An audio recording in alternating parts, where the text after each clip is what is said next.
Salut tout le monde, dans cette vidéo nous verrons 5 raisons pour lesquelles vous pouvez obtenir un refus Campus France et au-delà de cela, comment vous prémunir de cela.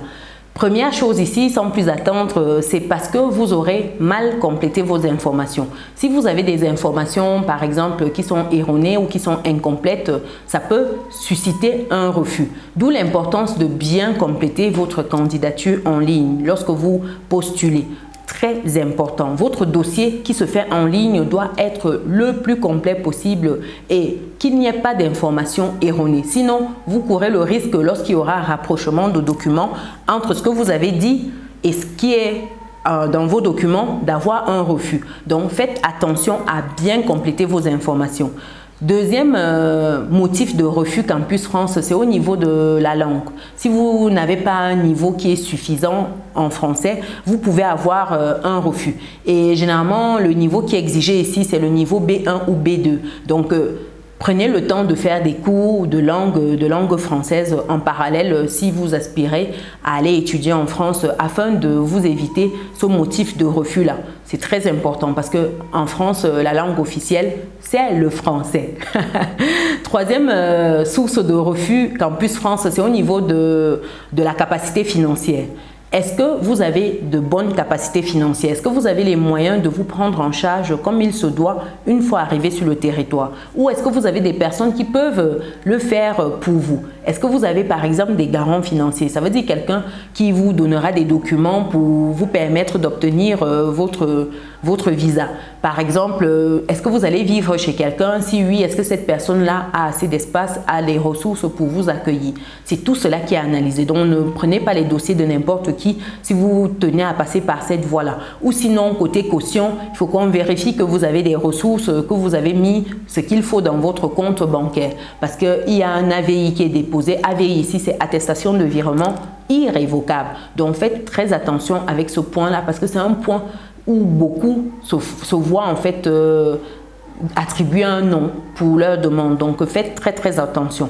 Le quatrième point ici, c'est le choix du programme qui peut être inapproprié.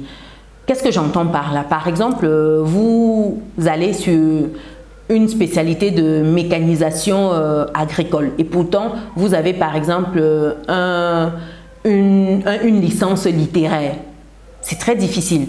Comment vous faites si vous n'avez pas les bases pour pouvoir suivre cette formation-là? Comment vous allez justifier cela? Il faut qu'il y ait une certaine cohérence avec ce que vous avez déjà fait, avec votre parcours et ce que vous souhaitez demander. Ça ne doit pas être quelque chose de décousu, que vous avez déposé comme ça parce que simplement vous vous dites que « Ah tiens, je peux faire ça ». Non, ça doit être vraiment cohérent. Votre parcours, vos demandes, tout doit être cohérent. Donc souvent, les refus sont liés à cette incohérence-là. Vous choisissez quelque chose qui n'a rien à voir. Vous n'avez jamais vu ça, vous allez tout découvrir. Non, du tout. Donc faites très attention à ça. Et le cinquième point, c'est de bien compléter en fait sa candidature en ligne. Quand je dis bien compléter sa candidature en ligne, ça revient un peu au premier point que j'ai listé, les informations erronées. Ici, dans bien compléter sa candidature, il faut prendre le temps, par exemple, de renseigner avec exactitude vos motivations. C'est vrai que ça vous sera demandé encore lorsque vous serez en entretien, mais vous devez prendre le temps en fait de bien marquer vos motivations.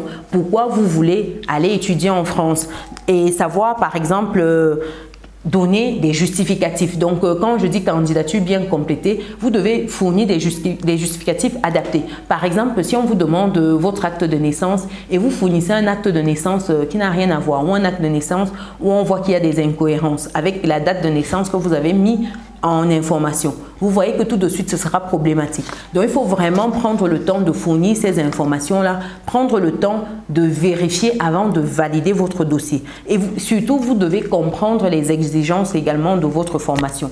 Est-ce que ces exigences-là, vous êtes d'accord avec? Est-ce que ça matche avec ce que vous pensiez, ainsi de suite? Donc, c'est des points qui sont regardants. Ces 5 points-là, vous devez faire extrêmement attention à ces points-là lorsque vous souhaitez aller étudier en France et que vous passez par Campus France parce que vous êtes hors de l'Union européenne, comme j'ai dit dans une précédente vidéo. Donc, faites attention, très attention. Surtout le point financier et le point sur les informations. Ça doit vraiment être de qualité. En tout cas, tous les points, même j'ai envie de dire, mais ces 2 points-là sont très regardés, de qualité et vos motivations. Je ferai une prochaine vidéo sur les motivations qui sont mieux, qui sont, j'ai envie de dire, qu'il faut mettre en avant. Parce que dire que voilà, parce que vous avez entendu qu'il y a des études en France et vous voulez partir, ça c'est pas une motivation. Donc je ferai une vidéo prochainement là-dessus. Dites-moi dans les commentaires si vous avez des sujets de vidéos que vous voulez voir traités. Et pour des personnes qui me découvrent dans celle-ci, je suis Chimène Nana, je suis maman, je suis entrepreneur et je suis auteur récemment du livre « Vivre et réussir en France, ce que voici ». C'est un livre qui vous permettra d'avoir une immigration réussie, qui vous permettra de mieux vous intégrer dans le système français, de comprendre les codes, de savoir où vous allez chercher les informations, surtout d'avoir tous les accompagnements possibles dont vous pouvez bénéficier une fois arrivé sur le territoire. Et même avant d'arriver sur le territoire, comment vous devez vous préparer. C'est très important. Au-delà de ça, c'est également un livre qui va vous donner les clés pour atteindre votre prospérité financière.